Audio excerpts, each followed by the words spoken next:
Ayan, favorite kasi ni Ken tong ano na to, yung black train. Hello, Ken! Ayan, dyan sila sasakay ngayon. Ayan, o, diba?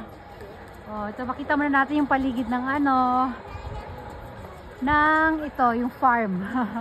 Ayan, may mga baka. Ayan, may mga Christmas tree sila. Tapos, merong mga baboy. Ito, ayan. Meron din mga manok kasi nga ito ay farm. O, diba?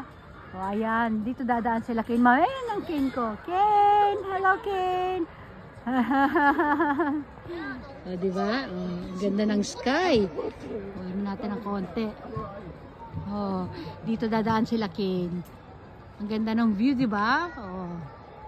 Ayun, may chicken pa doon. Parang alarm clock yata yun, o. O, o, diba? Ang ganda. O. Ano pa meron dito? Ay, dito sasalubungin natin sila Ken dito. Dito kasi sila dadaan. O, ang ganda ng view dito. May pa, ano pa, o. Kitang-kita pa yung ating Ferris wheel. O. Ayan na. Nagre-ready na sila. Parang walang ibang pasahero dun sa tren. Ayan, yung mag-ama ko. Hello sa inyo. Ayan. Diba? Salitan kami sumasakay ng asawa ko kasi nga wala magbabantay ng gamit.